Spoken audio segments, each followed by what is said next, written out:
Two roads diverged in a wood, and I took the one less traveled by, and that has made all the difference. I really like this quote by Robert Frost, not only because it shows that you don't have to only take one road, because taking the one road is doing what the 99 percentile of people are doing. See, right now this is the one road, and I can also choose to go back the way I came. But once you start finding out that there are more possibilities, you don't only have to take the one road or even the two. You can start walking straight into the woods, like this. Because I want to look at this river. There's no path here, but I don't care. Ease up your mind. You're kind of in a golden handcuffs when you don't think this way, I believe. When you hinder yourself, you blockade yourself from doing what you actually want. And right now I want to look at this river, so I'm making my own path.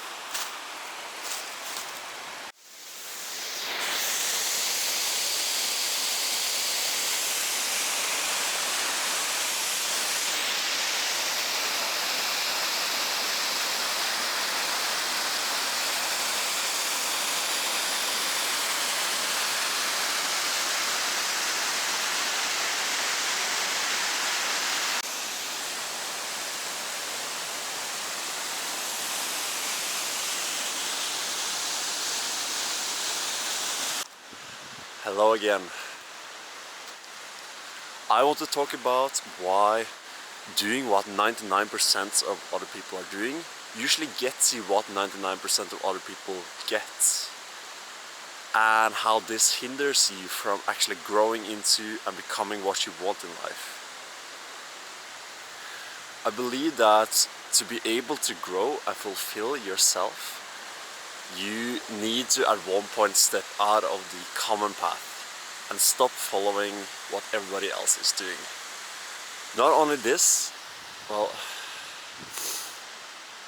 and a hidden benefit of this is that you're now competing in what 1% are doing, which is way easier than competing against the 99% others.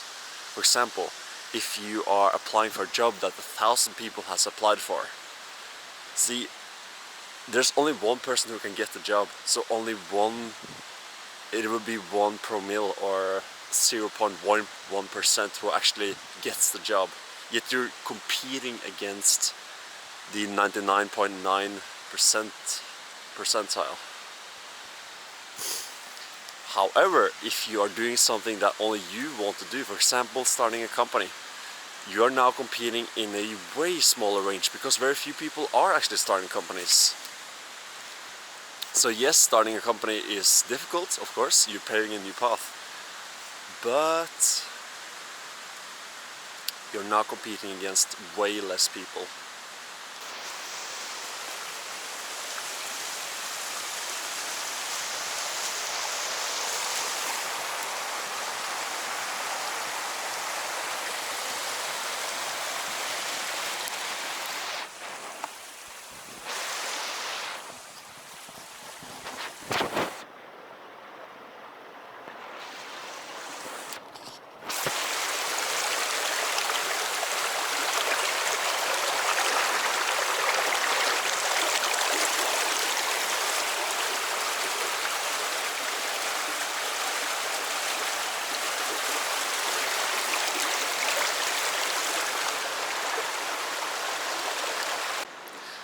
So what do I mean when I say following the 99%? I'm talking, for example, about following a trend. See, there are usually a very few people who actually start a trend, and a whole lot of people who follow the trend, which is all good and fun. There's nothing wrong about following trends or doing what 99% of other people are doing. However, if you ever do want to step out and make your own path, at some point you gotta do it. You cannot just always follow trends, because you will get what the 99% of other people are getting, which is usually not what you as an individual actually want to get, or you as a family. It doesn't have to be you personally.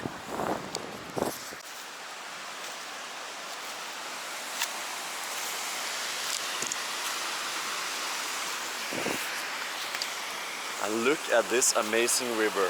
This is the offspring of the parts I showed you earlier, of that amazing waterfall.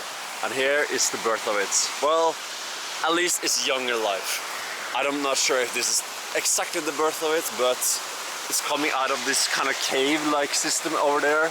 It's kind of, yeah.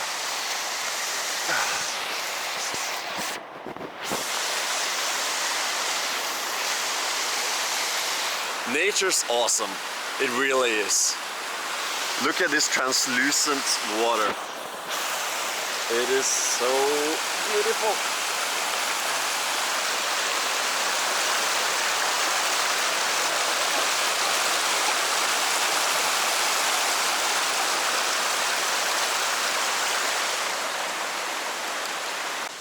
I quickly want to go back on the example I was talking about earlier.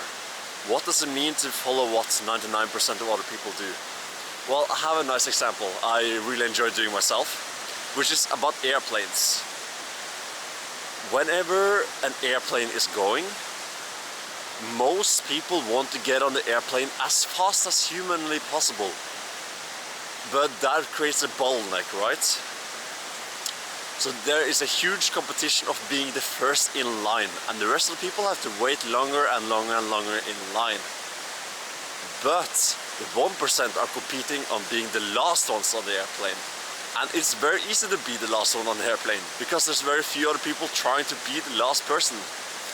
But here's the funny part. Sometimes when I do this, because I like to do this, because I can sit and wait instead of standing in a line, sometimes when I do this, I'm actually the first one getting off the airplane later. Or even the first one on the airplane, because there might be a bus going to the plane itself from the terminal or the gate. So I'm the last person to go into this bus, and therefore I'm also the first one coming out.